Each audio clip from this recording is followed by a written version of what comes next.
Good evening, everybody. Oh, good evening. Good afternoon, everybody, and welcome to the first Rare Cup quarter-final matchup. Today, we got a long day ahead of us with action-packed. You may be stuck at home, self-isolating, but don't worry, we'll all still be here to keep you company. We've got Reebs with us today as well. Hi guys, nice to be back here. Like I said, like Aviator said, pretty much first game of the day, and also over the next 2 weeks, looking at the finals going forward. So really exciting time on Heroes Lounge. Yeah, absolutely. Up first on this channel, we have Jai Plus DeForce against Phoenix Gaming, I believe. And then over on Lounge, on the Heroes Lounge number 2, which you can tune in if this game isn't for you, we have Rene Clan against Sloth High Lords, I believe. Is that right? That is correct. That Yes. is correct, yes. Listening to the producers here. So, yeah, we're just waiting for both teams to be ready. Have we covered off map bans? Have we had all the map Yes, bans? we have had the map bans. We've had Volskaya, Dragonshire, Alterac Pass, and Cursed Hollow removed. And our first, the team that's picking is actually going to be Jai plus DeForce. They've picked Infernal Shrine, so this should be interesting. These teams, just to give everyone a bit of a background, both teams were from Division 6, Jai plus Force finishing second, and Phoenix Gaming finishing fourth. Now, interestingly, they have both played each other in the 9th round of the regular season, so they know each other well. It went 2-1 to Jai plus DeForce, so it'd be interesting to see if Phoenix Gaming have learned from that. It was close. And they actually did play Infernal Shrines in that series as well, so it should be an interesting rematch for both teams. Absolutely. And Jai plus DeForce took us to Infernal Shrines, and they've picked it 7 times across the regular season, and they have a staggering 88% win rate. So they're obviously extremely comfortable on this map. I'd love to see what they pick. I mean, looking at their picks, right, we've had a Rhaegar being picked 11 times with a 100% win rate. So Jai plus DeForce are a force to be reckoned with, it seems. Yeah, absolutely. And as you mentioned, Rhaegar removed Yes. straight away. There's the instant Rhaegar ban. Yeah, not surprised there. They've also against a team like this, there, where you have such a high win rate across all the heroes. What do you ban against them? I mean, what's going to be most impactful? I mean, they've got Johanna 10 times picked, 90% win rate. Thrall 10 times picked, 90% win rate. Blaze 9 times, 89% win rate. So it's like, what do you ban against them if they've got such a high win rate? Kel'Thas they've picked 7 times. Cassia 9 times with a 100% win rate. So I think teams may struggle, but across the day, it all depends on how you play on the day, how you blend, and what the meta seems to be doing to you guys today. As we saw with Dives, Zarya was the flavor of the day. Perhaps we'll see it here as well. Yeah. So the band's kind of going kind of expected when you kind of spoke about things, Blaze, High Priority, and the Rhaegar. For Jai plus DeForce, Johanna was another one, but obviously because we had a first pick from the Phoenix Gaming, so they decided to take that, not ban the Johanna, and take it for themselves. Now, just as a side note, betting has started, so if you want to participate, you can pick team that you want by, I believe that it is still bet bet with the amount and A or B, depending which team. Correct. Still remember? Yeah, it's like riding a bike, Reeps. But on the other side, we see Leoric and Anna being picked up. Now, Anna, they've picked it 10 times with a 50% win rate, and it's been banned against them 11 times. So, interesting that it was let through. Perhaps Jai plus DeForce aren't afraid of playing into an Anna. But I'm confused now why they banned the Rhaegar there, because if you're going to pick an Anna, Anna's such a good counter to the Rhaegar. Yeah, that's kind of the Bartic Grenade with the healing down can absolutely wreck a Rhaegar with the Ancestral Healing if you can time it right. There is a lot of skill shots kind of required from Anna to actually hit those, but if it's a really competent one, it can be a very nasty one. So Anduin and Muradin. Yeah, so the dwarf coming out. Obviously, the dwarf had a little bit of rework done to his talents, and at level 1, he's got like a block talent now with sort of like an E build Muradin, which obviously they haven't got any auto attackers yet, so block may not be worth it. But the E on 7, the slow, it's quite difficult to play into because you're not used to it when the dwarf jumps on you and you're suddenly slow by like 40% or 60%, whatever it is. It can surprise you.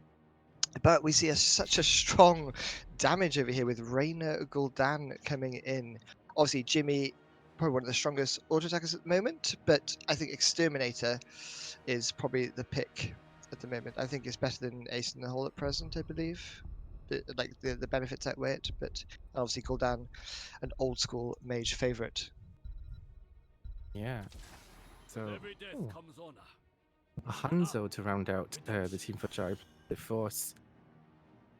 Yeah, so both teams picking comforts here. Reina's been picked by Phoenix by Jai Plus to Force 7 times and 85% win rate. So I wonder whether, and it's been picked 9 times by Phoenix Gaming. So I'm surprised Reina wasn't actually contested a little bit heavier here. Actually, both teams seem to sort of have cross games. The Jane has been picked 9 times by Phoenix Gaming. So it looks like both teams have done their homework and they're trying to cancel each other out. Yeah, if you flip, I think if you flipped a few of these heroes around, you could, without actually telling which team is which, you couldn't tell. There is definitely a lot of strategy being played here, but you know the stakes are high. It is the knockout portion of the tournament, so you gotta do what you can to kind of get a leg up, really. But there is that kind of caveat that if you do kind of pick to deny, you have to be able to play that hero enough as well. It's not good enough that you actually deny your opponent that kind of comfort as such. So we'll see. Yeah, absolutely. Let's see how it goes into it. I mean, Hanzo plays 4. Obviously, that's where the sort of wave clear and the shrine clear really comes into it. But look on the other side, you've got Leoric. So you've got a Thrall into Leo, and Leo on the shrine just destroys it, right? You can leave Leo on the shrine, he can clear up the shrine, you can push for it and what have you. So yeah, I think that might be a factor in these fights. But you have to win the fights first to leave the Leo on the shrine. So let's see how that plays out throughout the game. Yeah. But which draft do you like the most, Reeps, here? I mean, I have to say, just looking at the hero picks itself, I'd going to be swayed towards the Johanna, Leo Gul'dan Reina. There's so much kind of shrine clear and wave clear, which is really, really nice for Infernal Shrines. But on the other side, like you said, you do have that Hanzo, Thrall, and Jaina. There is quite a lot on that side too. So yeah, absolutely. But we got a game. So first Rare Cup match of the day. In the left side for the blue team, Jai Plus to Force, we have Syl on Thrall. We have Nova 31 on Anduin. We have Hanzo played by Cavaliers, Muradin played by Raptors, and Jaina by Zifei. Zifei? To be confirmed. on the right side, we have Phoenix Gaming with Anna, played by Zuward, Bedrill, played by Gul'dan, Rissis 007, playing Reynor, Danny playing the Johanna, and Leoric, played by ERD. Yeah. As we look at talents quickly, we see Hanzo going for that Q build, Thrall for Echo of the Elements, so no E build from Thrall, so pretty much all standard picks at present. Johanna going for the Laws of Hope, not the D talent at present, but Johanna taking a bit of damage and got a pop a D there to walk away, but Hanzo, meanwhile, the Biotic Grenade comes out there, negating the Rhaegar Q. The Anduin heal. But no one dies yet, and both teams rotate down. Yeah, pretty standard stuff. Some of that Muradin just trying to be a menace. So that's something really nice about Biotic Green, just putting a lot of pressure on that Muradin, but he will have second wind up. That is one of the beauties of Muradin, being able to sustain himself through those, as long as he survives, sustain himself quite well. Yeah, absolutely. I just want to talk about Jimmy is stacking. Jimmy wants to give him the pepper. Now, the issue with giving some pepper is, like, I think it takes about 60 stacks or something like that just to make it even for Ace in the Hole. Yeah, it's a bit unusual, really, to take the stacking talent, but perhaps Jimmy can make it work towards the late game. I mean, if you can stack and then post 16, you get that double D. You get the double D. It's pretty good. Yeah, I kind of agree. I was, although I was kind of looking, and maybe they were maybe a bit concerned with actually proccing the ace of the hole, but let's see, we'll see. It is not the one that you usually see pick. Oh, Maybe it's they picked 40. It's 40 stacks apparently. Thank you, Yosh Tails, for confirming this. Yosh being the knowledge fountain that he is. Anyway, we see level 4's being picked up for the right side. We see Anna fully going into the sleep build at present. So debilitating dart is usually can be picked up at level 4 as well, and that can be that sort of meta as well at the moment, or coming back into meta. I mean, you used to see only biotic grenade build, but now you see the sleep build coming back. Yeah, and we kind of talked about that wave clear is definitely going towards Phoenix Gaming. It looks like Jai plus DeForce not wanting to give up this bottom camp is actually splitting into a 3-1-1 instead of the kind of top laner with the 4 rotating mid and bot. Yeah, it's a good going to pick up. Sorry, go on. It's a good response from Jai plus DeForce there, because they realise that they can't out wave clear them. So leaving the Jaina mid just to soak the lane, and they focus on bot. But I do like this camp prioritization from Phoenix Gaming here. They are taking the hard camp, the bruisers, and this is going to be pushing while the shrine is active. And obviously Thrall hasn't got the best of wave clear. Now, Jai plus DeForce want to start their camp. This is extremely late, and you're going to give the red team a huge advantage here on the shrine. Yeah. I mean, I think at this stage they might even be looking at just giving this one up. It is a Ice Punisher. Not one of the strongest ones. No, the Frozen Punisher is probably the strongest at the moment. It got reworked recently, so it has a disabling effect on the buildings now as well. Just like a Sylvanas trait almost, or a Syndragosa kind of kind of thing. So it's yeah, since the rework, it's probably one of the strongest ones here. But we do see the blue team diving in here. Muradin diving in deep, looking for that Q onto the backline. Doesn't quite find it. Jaina coming out with the Blizzard, but the red team secures the first Punisher of the match. Well, very, very nicely done there. I think they were kind of maybe looking to just trade the kills and just kind of burn the Punisher down, but Phoenix Gaming, Ana, Suwo, keeping that Reyna alive are really crucial so you can actually use this Punisher to get some work done. It is an early game one, so... Yeah, so they do take the wall, which is pretty much all you usually get from the first Punisher of the match. You just want to focus that wall and make sure you get some value here, and it does give you some time, a slight advantage in rotation here. So we might see the red team immediately going for bottom camp here, and yeah, we see that straight away as well. And with that Gul'dan Reyna, you can just see the wave clear coming out of the camp clear. It's so impactful so far in this game. Yeah. Jive coming in though, not wanting to give it up. Yeah, this is going to be scouted out as Muradin lands the Q onto Reyna here. Jaina damage coming out on top of it, but Reyna is healed up by Ana. They do secure the camp here for the blue team, but the blue team falling extremely low here, and Gul'dan, stacking that corruption onto Hanzo. We might see first blood here. Hanzo falling down to 20 HP, and Hanzo goes down. That's first blood over to Phoenix Gaming.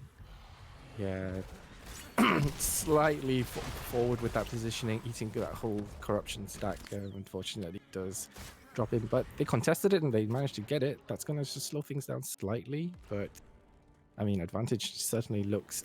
The moment Phoenix Gaming look like they have really good control in this early game. Yeah, team fights particularly, and obviously Gul'dan scales extremely hard, especially at 16 when you've completed that echoed corruption quest, and you get that bonus damage if you if you hit 3 procs of corruption. That's going to be big in these team fights, especially if Hanzo's eating it this early. But hopefully Hanzo's positioning can change a little bit and he can sort it out. Yeah. Interesting, Thrall picking follow through at 7 and not going for Ancestral Wrath, but we see a root here coming onto Gul'dan. Muradin diving in deep, lands the Q onto it, but Gul'dan proccing it with the minion here and pressing W, able to stay alive here, still falling low, but Thrall is able to get away here. These fights are quite interesting for like but the Fear Horrify comes out, Bless Shield on top of it here. But the Anduin pull is just enough. Buried Alive. Entomb comes out here onto the Anduin. So immediately with the level 10s, the red team try and capitalize their advantage, but the blue team shout out Anduin there with the pull. Yeah, wow.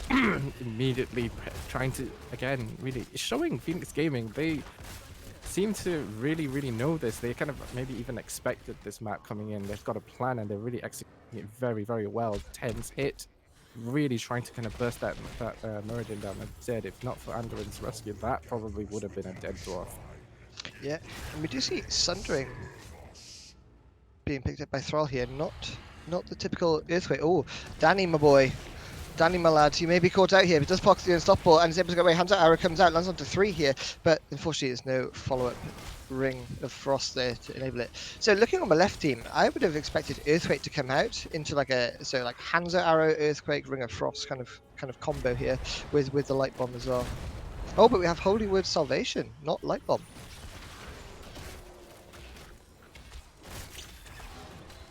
That's an interesting one to be picked up here. Oh, but look at the Entomb here, onto 3 people, but there's the value of the Anduin ult. Horrify comes out in the background. Muradin falling kind of low here. Ring of Frost comes out, lands onto 2 here, and they're looking to get the Leoric kill. Thrall goes in deep, trying to secure the kill. Can they get it? They do. And that's going to be the first kill over to the blue team. But Hanzo falls in the backline. The red team, they look kind of healthy here. The blue team trying to retreat. And the Shrines, it's 20v17 here. What do you do if you're the blue team? Yeah, I mean, at this stage, with that Leoric almost back already, and Hanzo's still down 6 seconds and having to walk back, I think unfortunately, it's going to be a give. Jai plus Force. We're going to just kind of burn this down. Yeah. So the Mortar Punisher, this scales the hardest in the game. So the damage at the end, like late game from this, is pretty impactful here. But again, Jai plus Force basing it over, doing the right thing, just wave clearing it here. Johanna wants to go in, does have Blessed Shield available, but Leoric is double soaking at present, and they are 5-man defending this Jai plus Force. Blessed Shield comes out here, the pull comes out onto Thrall, and it saves the Thrall. But they are 5-man defending, and the experience advantage, you can clearly see it here, going to Phoenix Gaming. They take the mid fort with that Leoric double soak. And they're going to hit their talent, that 30 talent here up now, and this is going to really allow them to kind of move further into the territory of Jai plus the Force. I mean, just trying to see, kind of think, what else can they do to kind of get back into this? I mean, they're going to go for that Bruiser Camp, which I think is probably sensible. It's the only thing left on their side of the map they could safely take. Yeah, I think they're taking it off the map just to deny it from Phoenix Gaming as well. I mean, the good thing for the blue team here is that you are going to still be even talents for the next shrine. That is going to happen. So the next shrine you are going to be 13. You might be level sort of 15v13, but you will be the same talent tier for the next shrine. So hopefully they'll be able to lodge a comeback here. And they're 2 forts down to nothing, but we do see the red team going to push top here. I'd like to see the blue team respond and push bottom, for example. But the blue team are going to try and defend this top, it seems. Yeah, gonna kind of follow Nova 31, one of the healers for Jai plus the Force. Ooh, Hanzo Aaron going right to the top there, getting a nice done. Here we go with that engage. Lots going on, but the rest of the team weren't quite there yet. Here comes Ring of Frost. Can they get that Leoric down again? Yes, they do. Oh, but the corruption damage there from Gul'dan, forcing the blue team to just be careful here. Syl going deep though, didn't get the memo here. Doesn't care about the Gul'dan damage and wants to go deep here. Johanna going in. Oh, that was almost a subdue quest there. But the Jaina damage on top of it, and that's going to be a dead Johanna. But Jaina's going to fall here as well, unfortunately, to the echoed corruption damage. Gul'dan completing the quest there. And unfortunately, I think Jaina ate about 6 shots here of the corruption. Yeah, wow. I mean, they've definitely got the burst to kind of get Leoric down. That's in its own, maybe harder as things go by once he gets his speed talents. But Gul'dan is just pushing everyone back. You can see the amount of effort they're having to put in to actually get one kill, and then after that they've got no hit points to follow up anything, and everyone on the other team looks so healthy. Yeah, and if you look at damage numbers quickly, you see Gul'dan topping the charts with 34,000 damage. Reyna only at 16, so Gul'dan clearly putting out the damage there for the red team. On the blue side, you see Thrall topping it with 26, Hanzo slightly lacking at 22, and Janus closely behind with 20k damage. So hopefully we'll see these teams scaling. obviously with that 13 talent here, the good thing for the red team, the blue team, was that they do get that extra bonus XP, right, for the kill when they're behind. But the Yeah. bad news for the blue team is that they're going to fight into level 16 here potentially. So they may opt to give the shrine just soak, try and get level 16 for the defense. They can defend at the keep. Or we're going to see them having to fight into 16 talent here. Yeah, that is not a prospect I enjoy, but at the same time, the pressure is going to build now. They've lost 2 Punishers already, and this is going to be marching in the front gates. Here goes an engagement. Really nice Horrify. Nice rescue again, getting the Thrall out. Here comes the Ring of Frost, getting, well, 2, and they get the Reno down. That is key. Can they follow up? Another one, Lyric falls as well. They're really, really hungry for more, but the hit points again, taking all that corruption. They're really low. If they don't, they have to decide. Oh, the Murden there, just staying alive there with that healing static at level 13. That was clutch. Oh, but Raptors and Nova, they're eating a lot of damage. Murden needs his trait third wind to proc, and it does, and that's enough to keep them alive here. But the thing is, Leoric's going to spawn again. That fight went on for so long that Leoric died, and he's about to come back.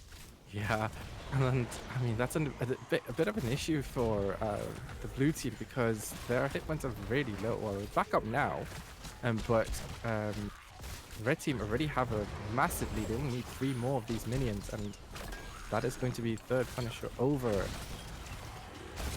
Yeah, as you see, Leoric taking a lot of damage here with that Entomb. Anna with the active reload there, trying to just heal him up. Get that damage from Gul'dan, that was almost... Yeah, absolutely. The damage from Gul'dan, if he lands those 3 procs, obviously with that 16 talent, just does so much damage with that Ruinous Affliction here. Additional 152 damage on impact, 454. You see Horrify coming out here into the Sleep Dart with the Gul'dan damage on top of it. That's going to be a dead Jaina there. Yeah, just a little bit too close. Gul'dan is just absolutely popping off and really, really just ramping up the damage. Oh, Nano Boost coming out here. They want to secure this keep. Hanzo Arrow comes out, lands into Anna in the background. This is a 4v5 fight, but the red team looks kind of low. Murden jumping in, lands the key one to Gul'dan. But his team are like, Murden, we're not with you, my boy. Calm down. And they retreat. So the Right. dwarf jumping in there, and unfortunately, team says no. Quite shame. Again, no. Phoenix Gaming just continue what they've been doing this whole game. They've controlled the map really, really well. You know exactly where they need to go to kind of push their advantages, kind of taking away that bruiser camp. That's going to force a response. And Yeah, they're absolutely. 5-manning this. Yeah, I was going to say, this is a 5-man attention. The next Punisher is top lane. Jaina needs to be careful here. If that Sleep Dart landed, Jaina was a dead girl there. But the blue team, we could look for a flanking Thrall here with the Sundering. And this could be kind of big. Because they need to defend this, because the next Punisher coming top, that's going to be the keep down for the blue team. Yeah. Looks like it's going to kind of clear that middle camp and take their own now. Just going to go into a bit of a laning phase again. I mean, they don't have to defeat the red team in particular. Don't really have to do anything. They're going to be in the lead. Oh, sneaky. It looks like will they actually try and steal it, the blue team? Yeah, it looks like they're going to. They say, you take our camp, we'll take your camp. But the blue team needs to force something here, because level 19 is in for the red team. They don't want to fight into level 20 here. Oh, but the Entomb coming out here, Gul'dan damage on top of it, but the Holy Salvation is enough to keep him alive. Ring of Frost comes out, lands onto Leoric, but the Nano Boost onto Gul'dan with that active reload from Anna is enough. The pull, the interaction there from Murden trying to jump in the pull from Anduin. But again, you just see the red team taking a lot of damage here. Thrall goes in though, lands the root into the Jaina Blizzard, and Johanna goes down. Ouch. I mean, that was I thought Muradin was dead there, and I think Nova's doing an absolutely stellar job trying to keep his team alive, or her team alive, as best possible. But yeah, really nice counter kill into that. Johanna didn't expect that at all, but nano boosted Gul'dan is just a force to be reckoned with. That was scary. Yeah, fighting into a choke as well, into Gul'dan. I'm surprised that we didn't see any kills for the red team, because obviously when you're fighting into a choke with that nano boost as well, on top of that Ruinous Affliction, oof. But the red team want to contest this. They do see Thrall being top here, and again Murden eating a lot of damage, but they secure the camp, and the red team just simply clears it. But this is the thing, Reeps. Level 20 is almost here for the red team, and we are going to see then the Buried Alive coming out from Leoric, which could change these team fights. He's been landing some big entombs so far, so with that Buried Alive as well, I reckon it can change the team fights. Yeah, I totally agree. I mean, there's been two, three victims in his entomb so far. If they were silenced, things could have gone very, very differently. And yeah, I've definitely seen that being a game changer. So Good discipline here from the blue team there, knowing that they don't want to fight into the Storm talents, so they are just soaking the lanes, just making sure they've got 24 level 20 for the defense here. So really good awareness here from the blue team as well, especially for a Division 6 team. You don't usually see this, you know, they usually run it down or they go and contest it as well. So really good patience here from Shybuster Force. yeah, I'd even like maybe one of them just to go mid and get that little bit of soak so they can defend 2020. They may be a bit short going Yeah. into this, but And there's a big wave building up top lane as well. So you normally keep one top just to sort of clear the wave, because now there's going to be a minion wave plus the Punisher plus 5 members of Phoenix Gaming running at you down that top lane, and there's no wall already.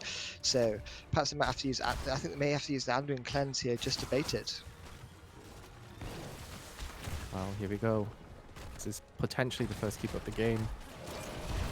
Oh, but there we go, and there's the Anduin. Horrify coming out here, but they're buried alive, landing onto 2. Thrall walks into the Holy Wall Salvation though, and must enough to keep him alive. Ring of Frost goes out, lands onto 2, but the active reload there, instantly healing the Leoric. And the Punisher helping out the red team here. Murden jumps back in. I'm not sure that's the right decision there, but Murden jumps in, trying to make something happen for his team. Blue team just retreating, trying to heal up here. Now the red team, they're posturing for core here. I'm not sure that's the call. I don't know if they can do this. They need to get a few kills here if they want to go in here. But reducing that subdue value coming out here. Murden eating a lot of damage here. Doesn't have Avatar available for 50 more seconds, but the red team deciding to back away here sensibly. And the core may lose a bit of shields. No, they actually defend it with full shields. So another news, that's a successful defense in my eyes. Yeah, I mean, ooh, again, corruption. Just they're contesting this. They're really going for this, and they've lost the thrall already. Raynor though is going to fall in response to that, and Raptors Murden is just kind of trying to chase them down. Oh, the Jaina damage coming out here. Jaina putting out a lot of damage here onto the 3 of them in the backline, and they do get the Gul'dan kill as well. And Danny could go down here. Does have that indestructible though. So indestructible will be procced here. Yeah, there is the indestructible. And Anna is able to keep him alive. Oh, but the Ring of Frost going out and deletes the Johanna. What a Ring of Frost there. What a Ring of Frost. Well, is this the comeback that Gyroplaster Force are looking for? That was really, really nice. A slightly disorganized retreat from Phoenix Gaming. Yeah. But Absolutely, and the momentum swing, as you say, Reeves. Perhaps this is Gyroplaster Force's comeback now. The momentum with them, they're starting to believe. Anyone who betted on team, anyone who betted? Oh my god, English is difficult, I apologize. Anyone who bet on team A in the lobby, your points may be safe here, as we do see the blue team fighting back, not willing to go down. yeah, just Reeve, you had a disconnect. Whether back or not, but this is the time that Gyroplaster Force can just paint the whole map blue, and that's exactly what they've done. Yeah, Thrall is a bot, so I'm confused why the blue team aren't pausing this. Because obviously it's not up to the moderators or the casters to pause the game. And there we go, Nova 31 pausing the game. So we'll go back to our beautiful faces here as Reeves is in space. Ah, that is one heck of a game. And if you've just tuned in, you are watching one of the first quarterfinals of the day and the week, going into the 2 weekends of our finals. We're sitting on our first map here at Infernal Shrines with Gyroplaster Force up against Phoenix Gaming. We've had a disconnect at 21, level 21 against level 21. 10 kills in favor of Gyroplus. But they are quite behind in terms of structure count, kind of losing that in that last Punisher round, losing that keep. They've lost all the Punisher rounds so far, actually. Yeah. So Absolutely, but Sloth High Lords are 1-0 up against the Rene Clan over on Lounge 2 at the moment. So obviously there is another match going on Lounge Channel 2, and that is the Sloth Highlows v Rene Clan. So if you tuned in to try and catch that, that is over on Heroes Lounge 2. But if you want to watch this game, this map is not over yet. The red team pretty much dominating the early game, but now it's the what I really like about Jai Plus Force so far. They've held in and they've shown real patience here. You know, they've been fighting into talent tiers above them, and even secure when they fought into level 16, they got the few kills that they needed and almost secured the Punisher. So I think I think the blue team could turn this around, but that buried alive is so impactful at the moment. Yeah, it absolutely is. I think, watching that last fight there at the top keep, it was really key that Anduin was not in that entomb or that buried alive. The Holy Word Salvation really saving the thrall in that fight. So that is going to be key. I mean, it's quite difficult for if that is the target that they're going to go um for a lockdown, then that probably is the one that's going to save the rest of the team. They do have the comebacks as we saw just now. Did actually chase and get a couple of kills. So it's really all to play for. It's really difficult to actually kind of pinpoint, even though they are far behind on structures. Yeah, But it but it looks looks like we're like about. yeah, team is ready. The countdown goes in, and we're back in game. So we do see all 5 members of the blue team backing here. They want to make sure they're clear. So this is where, if you're Phoenix Gaming here, they take their hard camp a little bit too early for me, a little bit too premature camp timing. It happens to some people, because the shrine is bot lane, so you'd have liked to see them time that camp a little bit better to perhaps force a response from one of the blue teams. Otherwise, they're going to lose some core damage with that as well. Yeah. But this means it's a free clear for Jai plus Force, and they go top. They just want to get some structure damage in here. Obviously, they're not comfortable with level 21. They want to force level 22 v 22. Obviously, obviously you do get a 4% extra damage stack. I believe, is it 4% every level?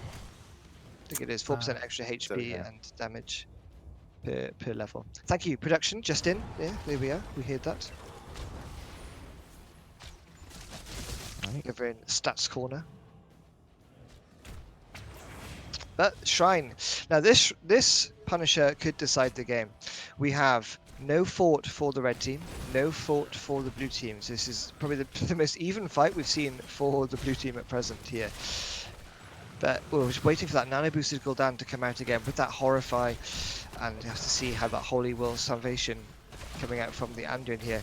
Murden taking a bit of damage here. Oh, but Cavaliers eating all 3 stacks of the Gul'dan damage, but the Ring of Frost coming out. Active reload coming out as well from Anna. Anna healing here, so impactful, but the Holy Will Salvation comes out, and Leoric falling extremely low here. The Sundering comes out, and Leoric falls down, but that nano boosted Gul'dan shitting out, putting out damage here, and Jaina falls. Yeah. And it's not done yet. Still having to use that wind rush to get out of trouble. We're really even on the shrines, 1 kill each.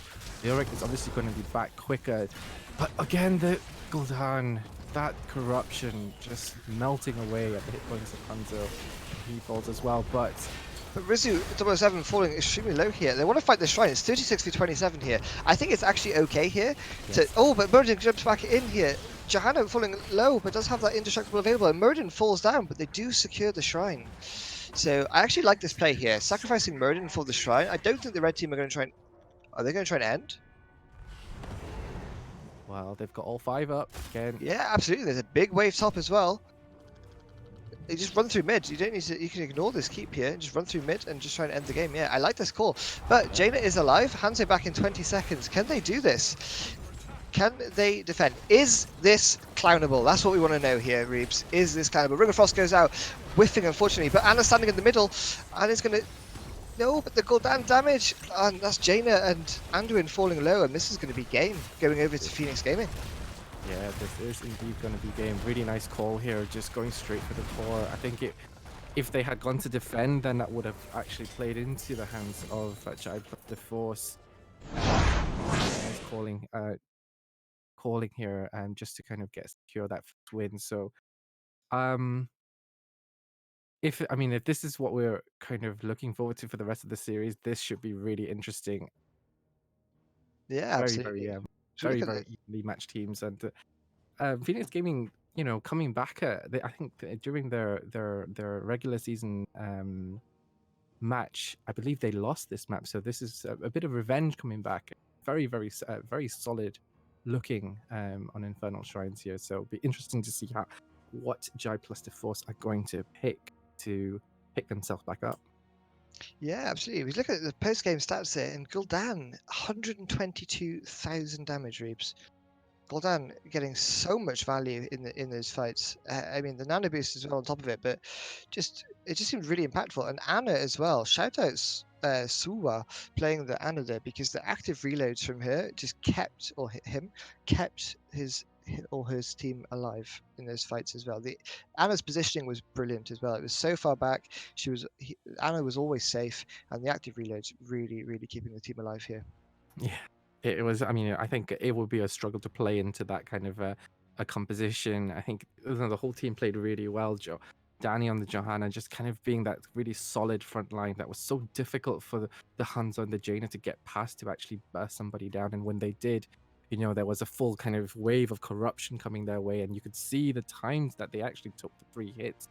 They had no hit points.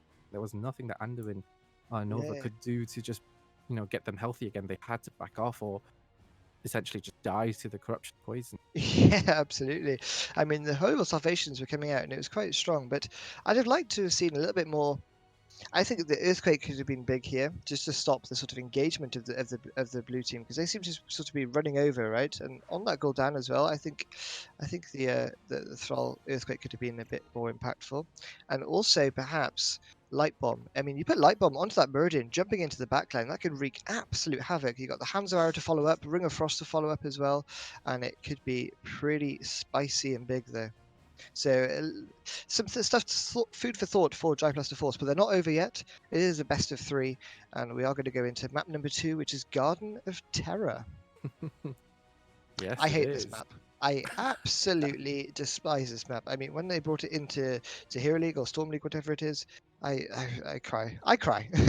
Thankfully, it's removed from the pool, but obviously it's still in Lounge.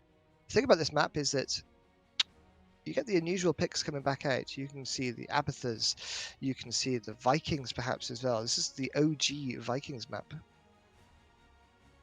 Yeah, it's a tricky one. I think it's not on many people's favorites list, but it's certainly if you have prepared something and you are 1-0 up, or even, I mean, even if it's 1-1 and you need to kind of pull that rabbit out of the hat situation, this is probably one that you could actually just put your opponents really off balance. I'm sure Jai Plus are already slightly off balance, as we mentioned.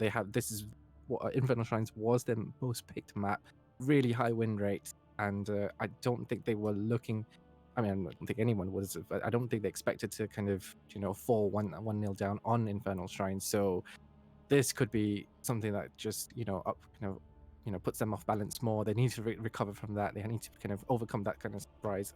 Garden of Terror, really, and just go for it and just try and keep themselves in and progress through, really. So Yeah, really absolutely. excited to see I this. mean, yeah, same. I mean, Phoenix Gaming, they haven't played this map before. Or, well, they haven't played this map this season, rather, in Lounge. But the Jai Plus the Force have played this map, and they've won. They've got a 100% win rate. No surprise there. But it's only one map played for them. So let's see how that goes, and see what picks we get. Illidan can come out as well. But this just in from Stats Corner. Phoenix have never played Garden in regular Lounge, but they have played it in the off-meta tournament, and they have a 1-0.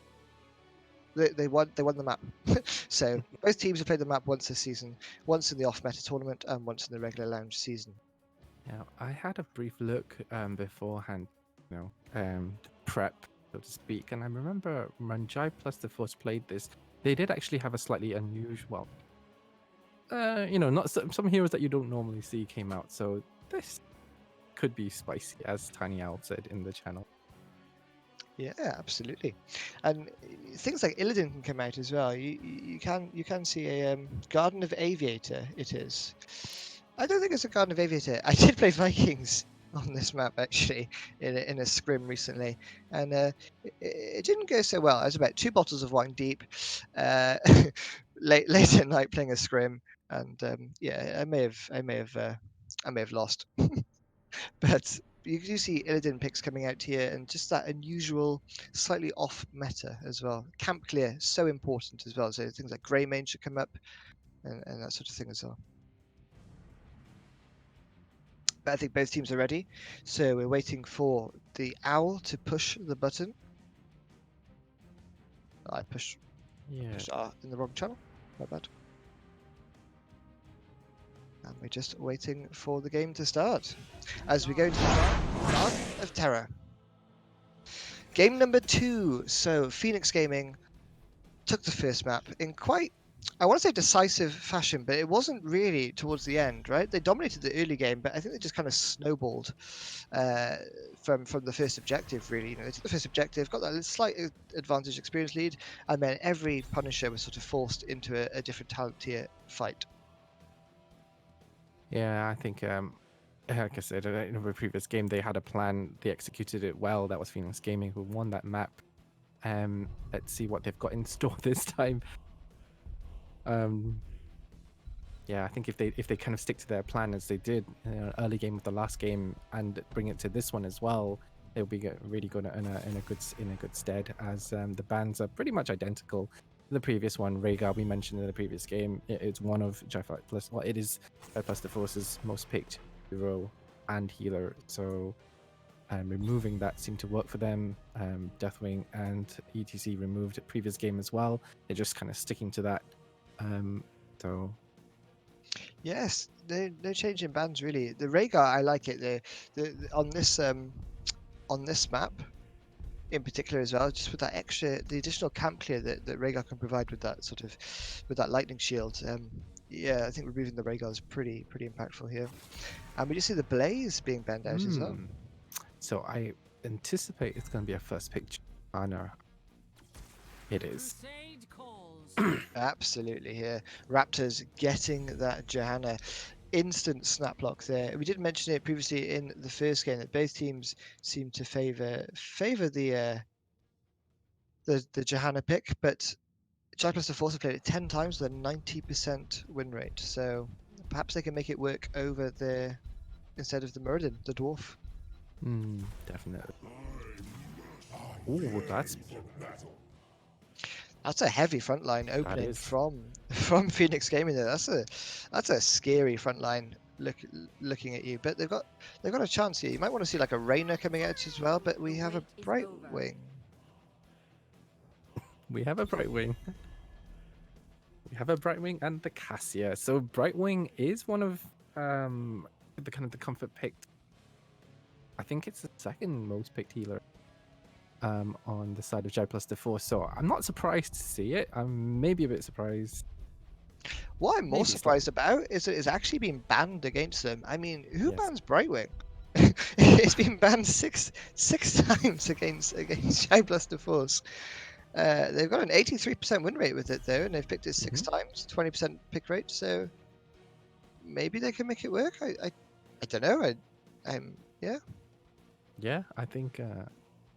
I'm a little bit lost for words when you see a Brightwing coming out. But maybe this is like the bribe value from Brightwing. So maybe we get a Bribewing coming out. Hyperwing. Oh, Anna removed this time. I quite like that. I think that was one of the pieces of the puzzle that they just couldn't kind of unpick. The last game, really quite difficult to deal with that. Oh. Yeah, absolutely. What we're going to get here, though, from the red team, I think maybe Reyna might come out here as well. I think the Reyna did pretty much work well, but we see a Vala Jaina. Now, the healer here is going to be so impactful. I'd expect to see a Malfurion. Shout out Transparent if you're in chat. Obviously, Malfurion pairs well with Mal'Ganis. I could just say Transparent fill in the gap here, because Transparent could ASMR stream us with Malfurion. But I think Malfurion, or maybe even an Oriel, but Oriel's fallen slightly out of meta again, unfortunately. She can still work, but I'd expect to see a Malfurion instead. But we see Nazeebo and Thrall. So This is yeah. I don't know. I think that Well, I I th- I did say when they played this last time, they had some very unusual pick. I think the slightly, things like Curse Hollow, Garden of Terror, Sky Temple, they kind of bring out some very unusual picks in general, but they have played this before, and you were right. It is the Malfurion coming out. yeah. I mean, I think Malfurion's one of the if as a Valor player, I think you really want a sort of a heavy support with you, or like a tank that can help you as well. So like a Tyrael or something like that if you haven't got. But I think a Malfurion or an Oriole, those are the two best healers paired with a Valor pickup. So I do like that from the side of the red team. Right. And obviously it pairs extremely well with Morganis, as Transparent's explaining to us in the chat already. He says Malfurion is great with Morganis. It is. You get the sleep, you get the roots, you get the Jaina damage on top of it, you get the Imperious stun, maybe a Twilight Dream, and it could be CC chain heaven for Phoenix Gaming here. That is a scary prospect to go into. But this is a slightly messy map. I kind of, but there's a lot of things going on, and it's not always the kind of map that you can bunch up like Infernal. Got one lane for bot. There's a lot of things that potentially, that you might end up having to deal with, camps and things. So, yeah. I mean, what's your thoughts on the draft so far? Which one would you favor for this particular? I think the Cassia pick for me is unusual. Like I've I haven't seen a Cassia since like 2016, I swear. But I hope the Cassia can work. And they did pick an auto attacker into it, but I think it's just an unusual pickup. And the drafting side for the blue team is just something that I don't usually see. So I'm intrigued and I'm hopeful for this. And maybe the blue team can turn it around, get a 1-1, and we go into a map number 3 after this. But game. So, game number 2 in the blue team. On the left-hand side, we have Cassia, played by Cavaliers, Johanna, played by Raptors, Brightwing by Nova 31, Thrall by Syl, and Nazebo by Zifei.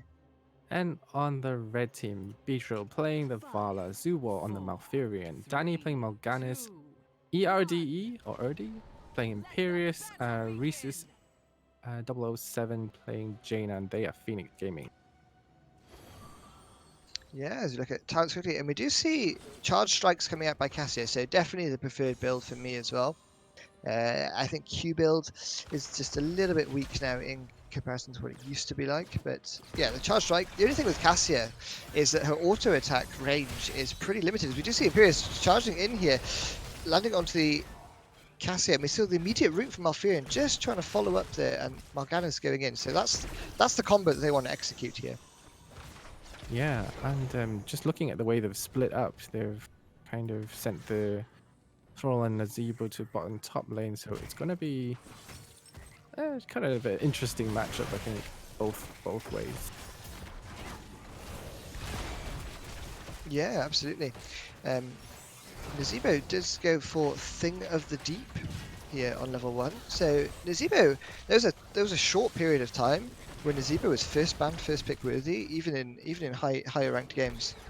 Because he did get buffed quite significantly actually. I think he was way overtuned, similar to like how Zul was when he just got sort of amended recently. But we'll see how the Nazebo picks. I mean, it's still when he gets to level 20, right? He's still kind of powerful. But the only thing about Nazebo is you just got to play it a little bit slower. That's the only thing you need to do. But we do see some camps being picked up. I mean, it's the thing I don't like about Garden. You just feel like you're PvEing the whole time. It's like a Skyrim game where you just end up running around, taking camps, clearing camps, and yeah. But the camp timing is quite important. Obviously, you do get that experience advantage as well. Yes, I mean, that's kind of what I alluded to when I said this map is a bit messy. So many things to do, and yeah, I mean, it's gonna take a lot on the teams to kind of be very map aware of where your opponents are. There's a big gap in the middle, where you can't really see, and you kind of have to guess really well where they're going to be. And yeah, it's gonna be interesting to see how the teams actually deal with each other as. Yeah, we do see the first Seed spawning. Obviously, this map got reworked and it's similar. It's like a mixture of Cursed Hollow and Tomb of the Spider Queen. Thrall and Imperius opting to stay top. Thrall is having to deal with this camp, and Brightwing is top as well, but Brightwing probably does have that teleport available. But meanwhile, bot lane, Jaina gets taken down by the Cassia here. Obviously, Johanna and Cassia going in, but they do secure the seed for the red team. So Cassia just creating some space, and Jaina creating some space, and the red team do pick up the seed. Yep. So, I mean, I'm assuming the next one actually spawns in that direction. I mean, on the side of J+ Force. So understandable, I guess, if you don't want to kind of contest deep into enemy territory. You don't really know sort of vision and stuff like that. Yeah, just see perfect timing there, but from the Iron Skin for Johanna, they're popping her in softball. Morganis just looking for Sleep to walk away. It's Valor, meanwhile, eats the whole zombie wall, but Nazeebo unable to follow up because of root from Malfurion, just to make sure that the blue team disengages there.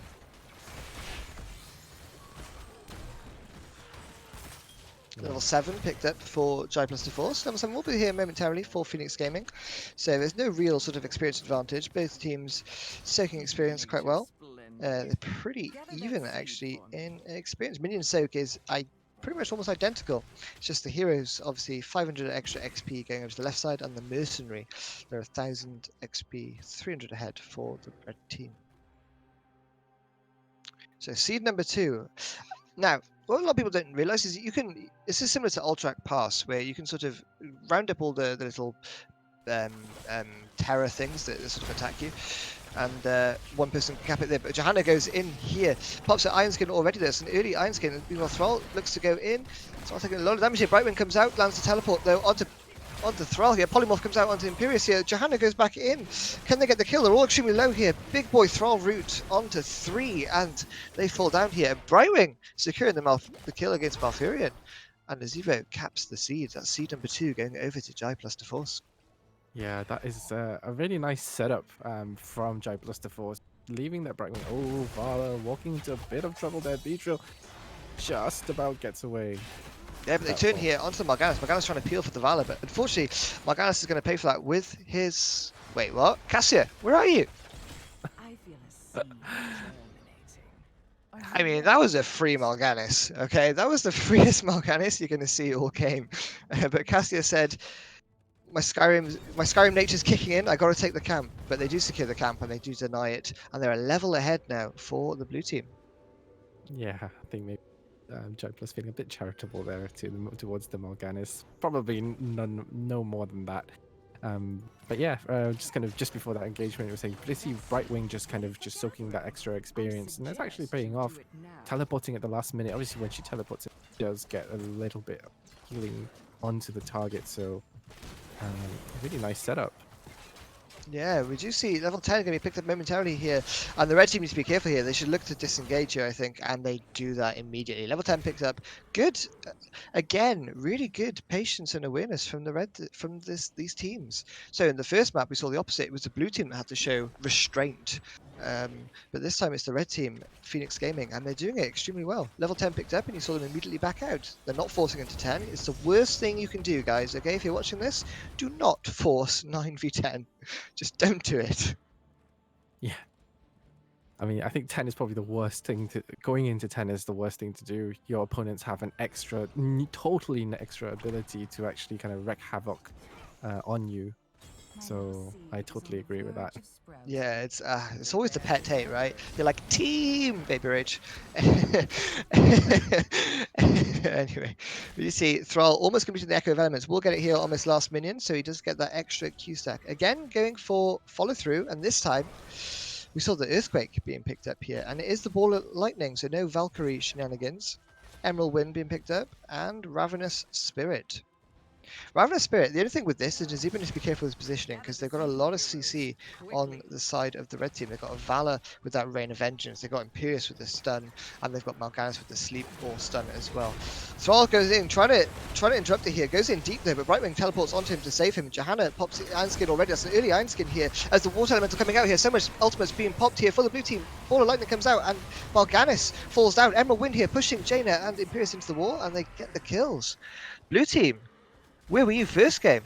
I really like how they set that up. You know, just when I went through the talents earthquake chain, ball lightning ravenous spirit. If you can get everybody in that, it's really nice to just watch that ball lightning just jump and jump.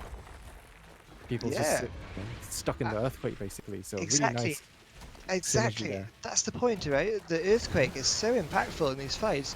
I think, honestly, in game number one, if they picked Earthquake, it's a different game. Yeah. It's an entirely different game. So I do like the different change in Ultimates being picked up here. And we just see level 13 against level 10. So talent advantage over to the blue team.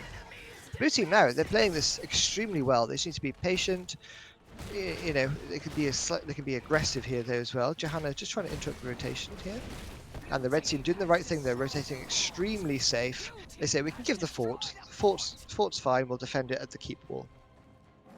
Obviously, the good thing about this map is not like Tomb of the Spider Queen, in which the terrors lose their health as they spawn. It's similar to Ultrac Pass, where they do just they stay full health and they just keep pushing until they're damaged. So it's not like Tomb, where they just sort of slowly waste away. Yeah. Definitely more impactful. I mean, you know, in terms of map objectives wise, this is what you know, along with Alterac Pass, very impactful kind of map objective to pick up. So, um, yeah, nice one to pick up first. Well, and you can see all the forts are cleared on the side of Phoenix Gaming. Oh, Blessed Shield immediately being popped here. Oh my god, and the Thrall root on top of it is onto the Morganis. Earthquake being popped as well. Slight overkill, but perhaps it just forces the red team to think about re-engaging there. But I think they could perhaps hold on to the Earthquake, because it's a heavy cooldown, right? It's 100... Is it? No, yeah, it's 100 seconds. That's a minute... Oh, just over a minute and a half of cooldown now, waiting for that to be back up. Just a bit trigger happy. Sometimes adrenaline just rushes. Yeah, absolutely. I mean, it's that moment, right? I mean, you'd rather press R than not sometimes and lose the fight for it. So, I don't, you know, it's not a quib or something like that. It's just an awareness thing, I think, from the Thrall. And it will be up potentially in time for the next objective fight as well. So 50 seconds left. The seed hasn't been announced just yet. So perhaps it'll be up. There we are. The seed's being announced. 40 seconds away. So there's about a 10-second delay on the ultimate being back up. And in the meantime, Jack plus the Force just kind of piling on that pressure, Thrall taking that camp. So everything is lame. Yeah, Johanna taking a lot of damage here, forced to pop the Iron Skin, and the Iron Skin's already gone. Brightwing teleporting in though, lands a big Emerald Wind here, and it does isolate, but Morganis pops his ultimate, full health already here. Imperius goes in, lands the Q onto Nazeebo here, Nazeebo taking a lot of damage, but it's Jaina that falls as Acacia goes in with that ball of lightning and the Thrall on top of it, and Morganis falls as well. Valor trying to chunk them down, but the blue team look extremely healthy here. Brightwing, MVP so far in these fights. Yeah, still has got Earthquake now. This could be a 5-man if Phoenix Gaming are not careful. Oh, this is going to be a 5-man team wipe coming in here for Jai plus the Force. Who woke up Jai plus the Force? This is not the same team we saw in game number one. They're pissed. They are pissed. They are saying we lost game one. We're not happy. This is how we usually play. And what a performance they're putting on so far. Yeah, I mean, it was a little bit dicey. I was a bit worried for Brightwing just kind of coming in on that Johanna being caught out, but immediately the Emerald Wing in coming up, just kind of pushing everybody away. I was thinking there as well, you know, there was about 20 seconds or 15 seconds left on the Earthquake. Would they actually need it? But they didn't, so no harm done there. Yeah, absolutely. Absolutely. Yeah, so in the first game, we talked about how Jai plus the Force could come back in the map, right? Now we're talking how Phoenix Gaming can come back into this map. It's 14 v 17, the next seed spawning. So you give the seed, you soak 16, and hope that the next seed you fight 16 v 19, probably something like that. I think at present, because it's a 3-level advantage for the blue team.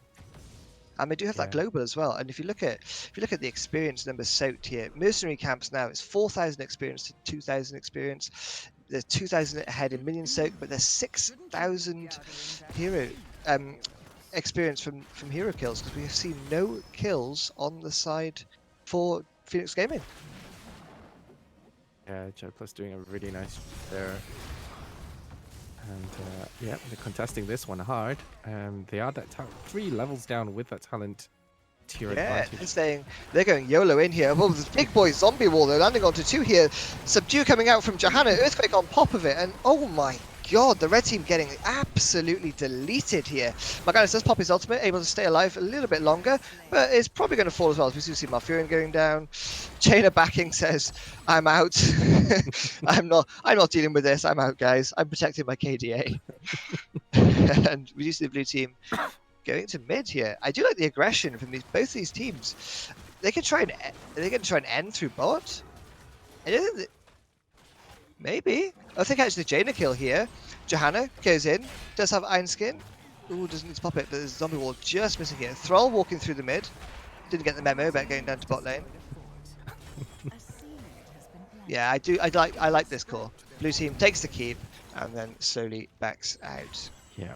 So just kind of extending that advantage, playing it not too aggressively. I mean, there's still a lot of with 3 levels down, even losing 2 or 3 heroes, that could bring a lot of comeback experience for Phoenix Gaming. I don't think they want to give up that advantage here. Oh, Bit of Thrall Room coming out here, landing onto 2 again, and Malfurion instantly deleted here with the Cassia damage on top of it, and that Nazebo.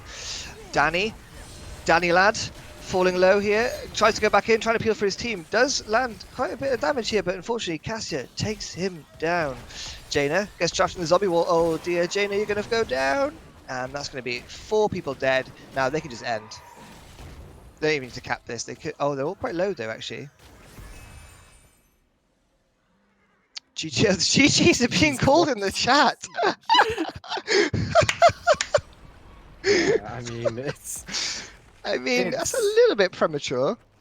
It's objective 19 to 15, 20 kills to 0.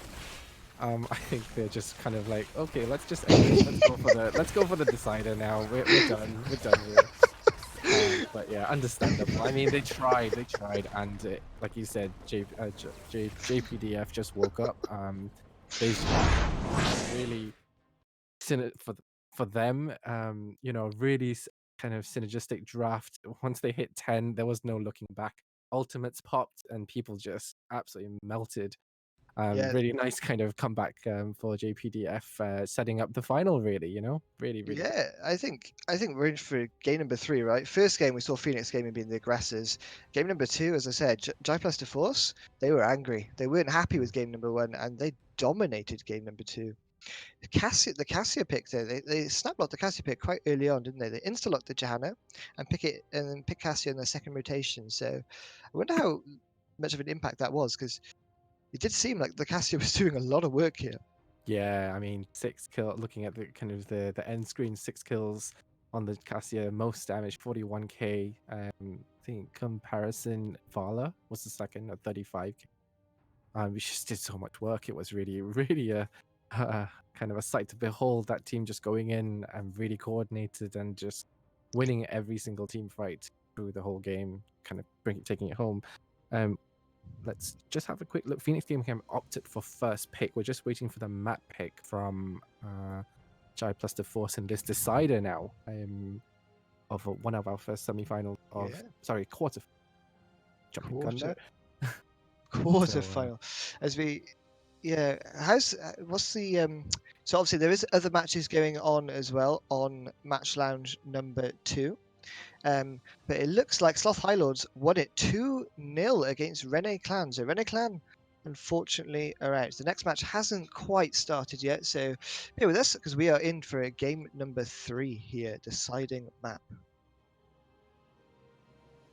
Plus, have big long thought about this. So.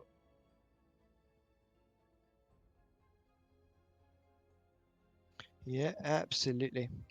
I mean, it's everything's on the line now, isn't it? We're down to the best of 1. Everything's been shown from both teams. What are they going to go for? First pick was taken by Phoenix Gaming, and I think, I mean, you have to say both games so far. I mean, there was obviously a lot of impactful play from the Gul'dan, the Ana, but I think looking at how the team fights went down, Johanna standing in front, right in the front line with all her abilities, Iron Skin, and all that kind of stuff going down, it's just so difficult to get into that backline, and also, conversely, the engage with the Blessed Shield and things. I think that's going to be a highly contested thing. I would not be surprised if Jai Plus now changes tact and maybe even bans out that Johanna against. Yeah, the Johanna had such an impact in these fights, so much better than the Muradin, I think. It's obviously just a comfort pick as well, right? And I think the lower down in divisions you go, the more comfort picks are better than the meta right now. But also, Johanna, probably one of the strongest tanks in the game right now. I think you've got sort of Johanna, Garrosh, ETC, Morganis, all sort of S tier at present. Okay, we have another slightly unusual. Well, I don't know whether it's very often that Is we it just pick this. Altrak? It's Cursed Hollow. It's Ultra was Oh, actually fine. banned, so Good. I don't like Altrak Pals. The game just goes on forever. It feels like no team can end on Altrak. But Cursed Hollow, I like it. yeah. Again, a Vikings Abathur map. This is the OG Abathur map, actually, isn't it? With the you get the curse, push the lanes, and Abathur can be oppressive. Yeah, I do like this pick from yeah, I do actually really like the pick coming from Jai Plus the Force. It's like I said, it's similar-ish to oh, just lost the lobby. It's Just similar-ish to the previous one that we just played. We have all three lanes kind of evenly spaced out. It's not usual that you see kind of a rotating force. You do have to kind of maybe plan a little bit above over 1-3-1 kind of split rotation. There's a lot of camps involved. There's a boss play as well, which is usually quite crucial in that particular map, more so than the objective sometimes. So this should be quite interesting. And just as a kind of a thought, looking back through when Jai Plus last played it, they had 2 specialists. So I would not be surprised they came out with something really, really wacky again, just to kind of, throw their opponents off. Because I think the last game kind of showed it as well. They can play some slightly off meta stuff. Comfort to them, no doubt, but they can execute it as well. So this should give Phoenix Gaming a little food for thought as well. So be interesting. yeah, absolutely. As we are just getting the lobby up, so just waiting on both teams to be ready here. Yeah, kind of reminiscing. When's the last time you saw Abathur and Gazlo in the same team on Cursed Hollow? Wait, what? Yeah, I'm pretty sure. My memory might be kind of a bit faded, but I'm pretty sure it was Abathur. It was a very unusual Abathur Gazlo, maybe even a Brightwing in it. Let me just quick look. They pulled it I off. mean, yeah, if they pull it off, great.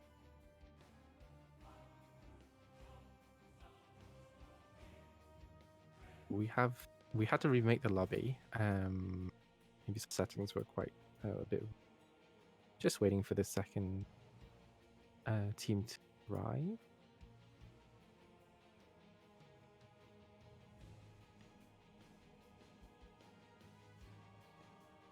Yeah, just waiting for the teams. Oh, actually, Cursed Hollow, was it? Yes, it is banned, actually.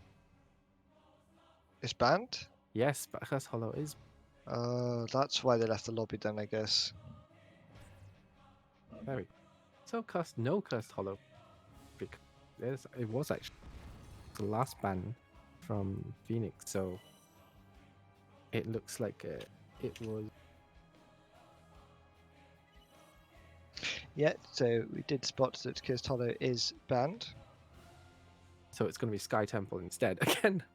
Well, yeah, why not?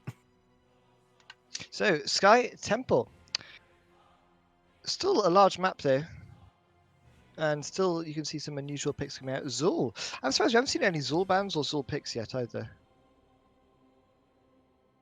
He went. He also had a recent rework as well, didn't he? Yes, he did. Yeah, and it's a pretty good one as well. Like his buff initially made him broken, and he was being first banned, first picked. Well, we might see it this time. I can't really kind of think off the top of my head whether he's been played by the team. Certainly not in the first, the more kind of frequent picks and such. Yeah, absolutely. So we do have both teams in. Just waiting on. Team to be ready. Right. So, I mean, like you said, Curse Hollow really, really. I'm sorry, not Curse Hollow. Sky Temple. Beg your pardon. We need to kind of switch this over. Sky Temple. Lots of things can happen. Kind of I don't know whether to kind of do that kind of cheese comp and go straight directly with a medevac to cheese pirate. Still, one of the things that you kind of need to bear in mind. Abathur comes in as a as well. And again, the camp's really important. Wave clear if you're going to push and just get structures down. Everything is basically a bank. Any damage that you do to structures eventually will contribute to you winning the game with the way the objectives work. The lasers firing with the priorities on structures. If you can, any amount of damage that you do to structures is going to contribute to kind of the objectives of actually doing damage eventually directly to the core. You don't actually even need to go to the core to do damage. You can just take a laser and just shoot it from halfway across the map if you have cleared everything beforehand. So that's definitely something that you have to keep an eye on. And also there is one solitary boss in the middle, between the middle and the bottom lane, that is also impactful. So lots of things that teams need to kind of bear in mind. So this should be interesting. So far, both teams kind of sticking to their first bans. Rhaegar removed by Phoenix Gaming, and Deathwing removed by Jai Plus the Force. Now the second bans are going to be a bit more interesting. This is the final game. We saw how impactful certain heroes were in the previous game so far. We predicted maybe Johanna, maybe something that Jai Plus the Force is going to remove, given that Phoenix first pick. And that kind of gives Phoenix Gaming a bit of a thought as to what they're going to ban. It is still going to be the Blaze. They don't never want to see it again against Jai Plus the Force, so they're going to stick to their guns. Now they have a decision. Do they give up? I mean, it is going to actually be ETC. They're going to allow the Johanna through. I mean, that was an instant pick. I mean, no thoughts whatsoever. I thought maybe a little bit of mind games from Jai Plus. Yeah, hi, here, take Johanna. We dare you. But Phoenix is just, we don't even want you to have that. We're just gonna take it away, guaranteed. As Cassia Brightwing coming out for in response to that from Jai Plus. So Cassia was a pretty scary thing to go up against in the previous. Now, it is a really early pick for a Cassia, I feel. We still have quite a few things that can actually deal with a Cassia. We mentioned Gul'dan in that first game was a pretty nasty thing. Yeah, absolutely, Ribs. And obviously we see Li Ming being picked up here instead of the Gul'dan. So you'd expect to see like an Ana being banned out here, because Nane Ming is just broken at present. Like, it's so strong. Yeah, and I mean, Cassia's trait is mainly for against the kind of physical damage, such so mages that Cassia does struggle a little bit with. So let's see. Oh yes, just a reminder to everybody, betting is now open, so we should. I mean, you are able to, cast your lots in for this decider match. You can. I think there's about a couple of minutes left on it. So, !bet space A for Jai Plus or B for Phoenix Gaming. Yeah, and obviously betting, I'm 100% so far in betting today. I bet on Team B in the first map, and I bet on Team A in the second map. So far though, the Cassia Brightwing, the combo that they opened with, I mean, it works for them so well. And there we go, we've seen a Zebo and then the Muradin coming out again. Yeah. The only thing is with the Muradin is, like, the good thing with Johanna, right, is you can sort of hug your team. You could, your engage is your ultimate is the blessed shield, right, or like a slow with subdue. But with the Muradin, you usually like want to jump in, land that stun, and then you just have that follow-up burst damage. So I don't know. I'm skeptical about the Murden with the Nazeebo and Cassia, but we'll have to see if it works. And the Greymane pickup here, I really, really like. But that's a Snaplock Arthas. Now, lots of people think Arthas counters Greymane because of the when he goes into, and it does to an extent when he goes into Worgen form. But if you play around it, be a human, take bullets, for example, like you bullet Arthas, that hurts. I mean, that really hurts. So Bless Shield, bullet, leeming damage on top of it. Oof. That should be a dead dwarf or a dead Lich King. Yeah, I mean, I totally agree. I think it was interesting that it was an instant pick. It seems that they planned it beforehand, or either they expected the Greymane. But you're absolutely right. I mean, Greymane, any melee for that matter, kind of going into the aura that Arthas has, immediately gets slowed, gets rooted. So it's a bit of a pain to deal with. But Johanna with Iron Skin, Thrall having to be a little bit careful and not kind of rushing in, and like you said, Greymane with the in human form. Just chip away at the hit points with Silver Bullet and everything, and then eventually go in for the kill with throws. Oh no, it's not a go for. Just going for the kill with a change into Worgen form just for the last kind of swipes to get the kill is sufficient. But it's interesting. Yeah, and what I like about a Greymane with the Li Ming, for example, is you can actually win trade yourself. If you're the Greymane player, for example, win trading is okay because you give a reset for Li Ming. But game number 3, final map in this series. On the left side, we have Jai plus the Force, and we have Brightwing played by Nova 31, Cassia played by Cavaliers, Murden played by Raptors, Nazeebo played by Zifei, and Arthas played by Syl. And on the right side, in the red, Phoenix Gaming. Look, so Zuo playing the Anduin, Beedrill on the Greymane, Danny back on the Johanna first game, ERDE on the Thrall, and it's Rhesus 007 on. Yeah, and we look at talents quickly. Now, bold strategy is not the pick anymore, am I right? I think anyone in chat who plays Anduin, I think bold strategy is not the go-to talent, but let's see how it works. You see Charge Strikes coming out from Cassie again, third win from Murden, Thing of the Deep, and the Arthas Frost Presence. On the other side, we do see Viciousness, and we see Force Armor from Li Ming. So wanting to protect herself from that Nazeebo spell damage. Yeah. Also, Stats Corner, this just in. We have Johanna, 100% win rate so far in this series. She's 2-0.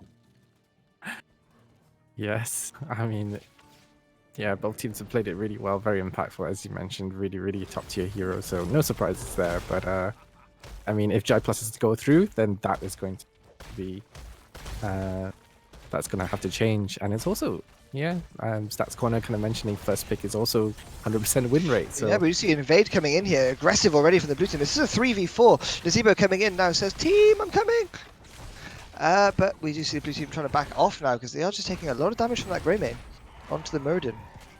I do like the aggression though from the blue team, but they do have a Nazeebo, and I mentioned it in game number 2. You normally have to play a little bit safer with a Nazeebo. Nazeebo, your positioning, my lad, caught out there into his own zombie wall, but the Nova 31 with the save there onto the Nazeebo. Nazeebo taps. They're looking for this. The red team still want to go for this camp. I'm not sure. The blue team are kind of healthy. They've just tapped. They're coming back in, and they've got their healer here. Polymorph goes out onto Li Ming in the backline here. Murden goes in. They want to get this Anduin.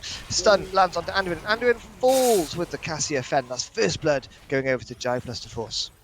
Yeah, you mentioned it, and it's just a little bit overstep from Felix coming in, and I think they expected the Nazeebo to be still quite low, but no, they again Jai Plus really very nice calling there. Just seeing the Anduin slightly out of position, just out of where Johanna was as well, couldn't save him, and first blood, as you mentioned, going over to Jai Plus.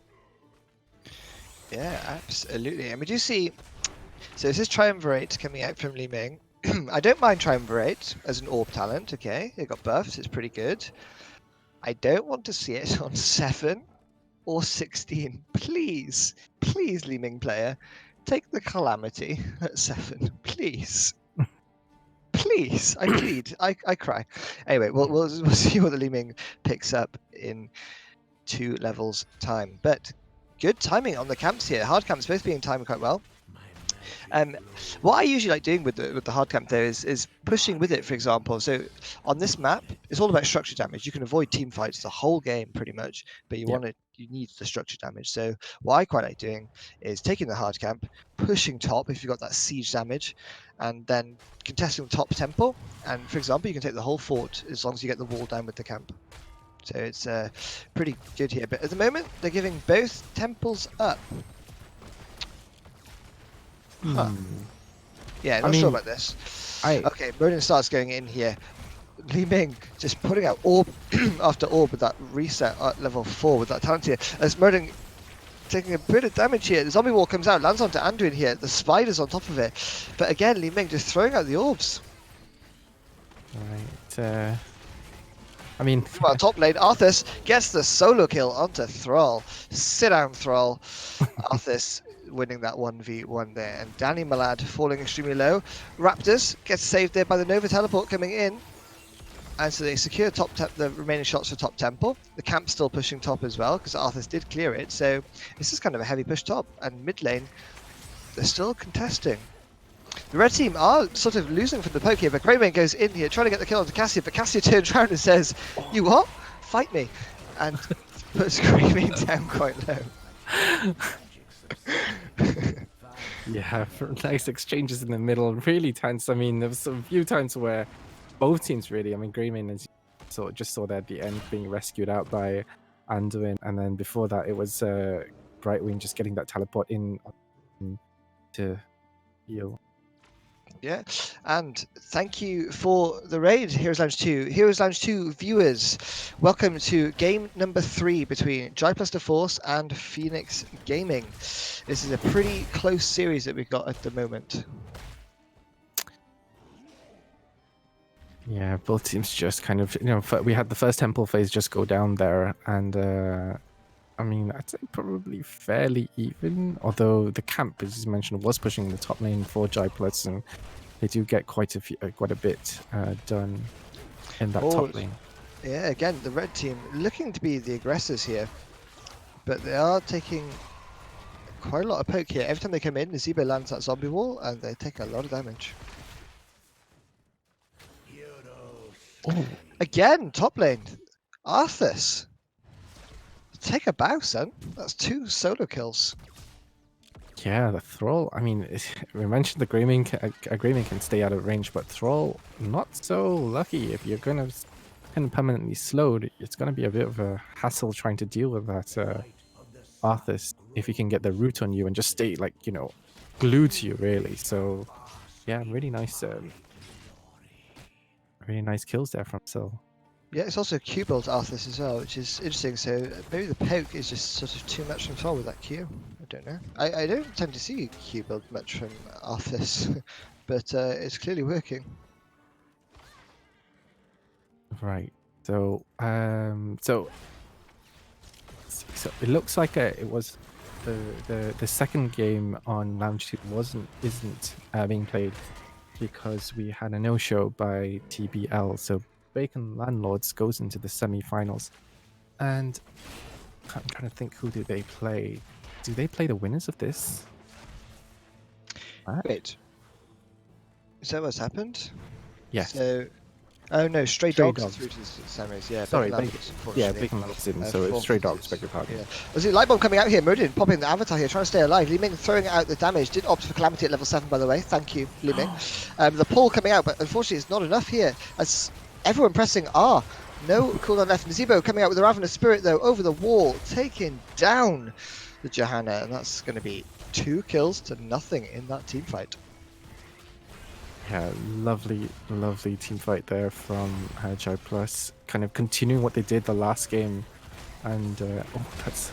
Oh, Murden going in, missing the Q there. Because Bullet comes out, but they want to get this bedroll kill. As Arthur's just sticking to that Greymane. And they get the kill. Li Ming, 1 reset here. They're so low, right? Like 1 reset, and she's just going to pop off. Yeah. I mean, gotta say, just kind of observing the game so far, I think Jai Plus doing a much better job of just avoiding those skill shot compared to kind of eating all those corruption stacks in the first map. So Yeah, they can see the orb coming at them, but they couldn't see the corruption on the floor. corruption, yeah, it is sneaky though. Yeah, I mean, underneath. But I this play is with graphics on lower, so I can see it a little bit easier. But the text is the texture on high, so graphics low, but texture high, so you can still see them. But anyway, that is going to be the first fort of this map going over to Jai Plus Force, securing the bot temple. Level 13 will be in shortly for Jai Plus Force, and the red team need to make something happen. yeah, they've got about half a level to kind of catch somebody, but I think Jai Plus is going to be disciplined enough not to get caught out. Retreat back, and this is kind of the slight dance that we can get at Sky Temple sometimes. Oh, Nova's in trouble. Yeah, Brightwing self-cleanse there and is able to get out. Yeah. Oh, they want to engage here. Blue team all coming down here. Thrall is top. Nazeeba's collapsing. Nazeeba's coming down as well. Level 13 just in. Big boy root from the Arthas here. Light bomb comes out though. Is it enough to save him? Polymorph comes out. The Cassia damage on top of it. Anduin goes down. The root coming out onto Greymane as well. Li Ming being taken down by the Ravenous Spirit. Greymane should fall here as well. And that's going to be 3 kills. Great engage there by Jai Plus Force. Yeah, I mean it was just key. I think I really like the way that Nova played that. It was just so key to use that just for the Brightwing to even stay alive, and then the rest of the team just collapsing and going straight in, getting those kills now, picking up this boss. Yeah, it was all a bait. Brightwing baited them hard Yeah. there. The fruit fly baiting them and securing the kills for a team. Whoa. Right, so bottom lane, 2 temples coming up in the middle and the bottom. So this is where now. This is the part of Sky Temple that I despise when I'm solo queuing, okay? You're this far ahead. You don't fight, you just secure 1 temple. That's all you have to do, and if the team comes down, just rotate to the temple. Just avoid team fighting now, and you win the game purely on structures. yeah. But this is the part where people can't avoid team fights, usually. And they will end up getting it. I mean, Jai Plus kind of carry on with what they're doing, then This is they've good. been one. Yeah, this is good. Sorry, yeah, this is good. Brightwing on the bot temple. Blue team are going to contest this here, but they do have a global, so I don't mind this. But they're so close to 16. It's like, why? What are you doing? But they say we don't care about 16. We're going in. And Arthas landing a root, but Anduin saving the team here. Zombie wall coming out, but the light bomb on top of it. But the Brightwing teleport isn't too much, and the Ravenous Spirit coming out with the Brightwing cleanse, and that's 1, 2, 3 kills going down here for the blue team. I mean, that was a really risky play from. So risky and unnecessary. But they're dominating, right? they are showing aggression, and it's paying off. Fortune favors the bold, as they say. It does, absolutely does. I mean, I'm just kind of watching that Ravenous Spirit just go by all the backline on Affiliates Gaming, and they just have no choice but to run. They've got nothing to stop it, and it was worse for that one where Underwind was just completely locked down in a zombie wall. That was just. Oh. Well, as you mentioned, I mean, so far it's definitely the blue team ahead in this one. It's all theirs to lose at this stage. They're so far ahead in terms of structure count, and structures are key in this map, really. And as you mentioned, they don't. Jai Plus doesn't even have to do much. Oh, Curse Bullet coming out here. They're trying to get the Murden kill, but Brightwing teleport coming in here. A stun re-engage. Thrall is top. Why would you engage? Thrall is top, guys. But the Brightwing, honestly, okay, I was surprised by the Brightwing picking game number 2, right? Like I was hesitant. You may have slightly heard that when I became speechless because they picked Brightwing. But Brightwing, Nova, doing work. Yeah, it's really nice. And Arthas probably should pop army here actually, just to secure this keep if they really want to go here. Because he's going to pop it a little bit late. There we are, and it takes a lot of. And the good thing about Li Ming, right? Oh, sorry. The good thing about Arthas into Li Ming is you just tend to absorb all those shots with your ghouls and such, and it just sort of negates the Li Ming damage. Yeah, absolutely.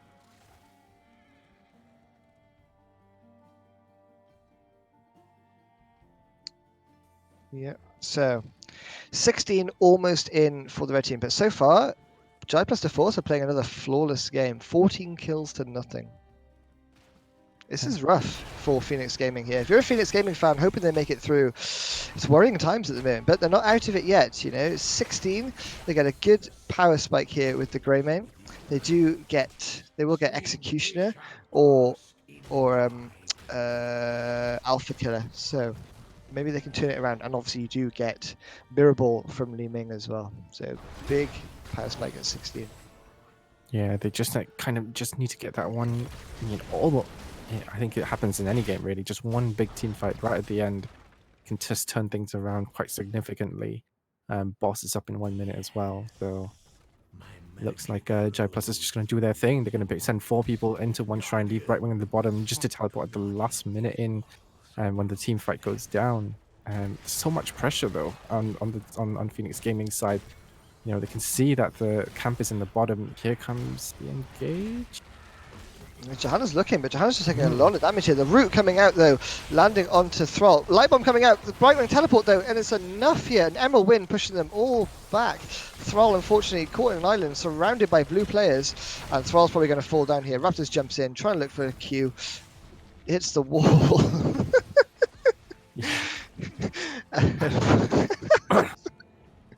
I think that was like a panic, like I got him, and fat fingered, and unfortunately missed. But red team, they're in trouble here. So far, all these team fights and level 20 v16, level 20 v16 Reeves. Yeah, it's a massive lead for Jai Plus. They can just carry on with what they're doing, and just put the pressure that they're going to create from this. I mean, boss is up as well. That could just be a game-winning play at this stage. I mean, yeah, I agree, but I also think this is the one fight you shouldn't give your opponents. Yeah. No, you don't want to give them the boss for free, and you are level 20, right? So you do want to force something, but at the same time, it's like that's their comeback if you get wiped on the boss. But they do have Emerald Wind. That is Earthquake 20-second. I mean, everything's going to be back with the time, so they do have that option. Or they could just use it as a form of bait or something. Yeah, Nazeebo almost stacked here. Needs 3 more minions. It does get these, and that's Nazeebo's quest finished. So Nazeebo's a real hero now, unlocked. It's like it becomes a Super Saiyan here as we go in. Arthur's going in deep here. Brightwing teleporting on top of it.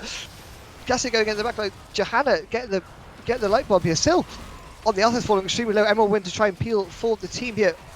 Oh, Murden landing the Q stun there. So much things happening. Emerald Wind being procced again here. But they need to be careful. A zombie wall to try and tank the keep. Murden jumps out, and Li Ming's chasing here. She wants more. She wants more kills, but they do need to be careful. I mean, I don't blame her. There was quite a few kind of health bars which are pretty low. That could have been a massive reset kind of train for Li Ming, and they could have changed, turned things around. But really nice of the blue team to just recognize they weren't going to win that fight, and just sneakily taking that middle keep as well. They're going to force the boss. It's down to half hit points already. The rest of the team is just coming. I think they've got this kind of in the bag. Iron Skin's already been popped, right? So you just Emerald Wind here now. Oh, but Emerald Wind was interrupted there by the Johanna. Polymorph comes out, but the Johanna goes down here. Murden jumps in deep here, and oh my god, the red team are being deleted here. Cassia with the damage on top of it. Brightwing again saving Syl, and that's going to be 1, 2, 3. Anduin should fall here. It does on the root. Murden goes in, misses the Q, but Cassia says, I got you, and kills. And that's going to be game. Jai plus DeForce taking game number 3. It was a shaky start from them, but they woke up, and they deserve this. Game number 2, game number 3, flawless from them. Wow. Very, very, very impressive plays on those last 2 matches. I mean, the first one wasn't by any means kind of bad either. They kind of just, I think, didn't really deal with the draft as well as they would like to, particularly the kind of the Ana Gul'dan combination. But otherwise, they had that opportunity to maybe even mount a slight comeback towards the end of the game in that series. So Jai Plus looking very strong so far. Absolutely. I think they are a force to be reckoned with, and that showed in the regular season. Interesting though, Sloth High Lords and Gyplaster Force, they finished first and second. Hmm. So I wonder, will we see? Well, we will see Sloth High Lords against Gyplaster Force in the semi-final, but I'd have liked to have seen them in the finals. That would have been a so if they're bottom half of the group, perhaps that would have been an interesting final matchup there for them. Yeah, I mean, it's a real shame, you know. I guess you know, for those maybe who don't follow kind of which teams are where. This is where our Rare Cup is formed from the top 8 teams of the Division 7, Division 6, and obviously Division 6 being kind of the top team in this in the pool as such. So yeah, I think number 1 and number 2 would have been a really nice final to kind of go by, but obviously you can't really control things as such. Right. I believe we're going to.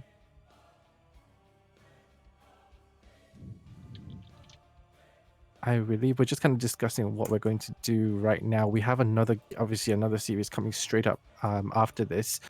I think we're going to just quickly go into maybe 1 or 2 minute break, just so that we can just refresh ourselves. So don't go anywhere. We're just going to go into a break screen. You're going to see a couple of replays coming up from the previous series, which is just completed with Joy Plus taking that 2-1 against Gaming. Both teams really having a really good go of it. Really nice sentiments from Phoenix Gaming at the end there, just kind of wishing Joy Plus well in their endeavors to kind of finish things up. But obviously they have that big obstacle to overcome against Sloth High Lords.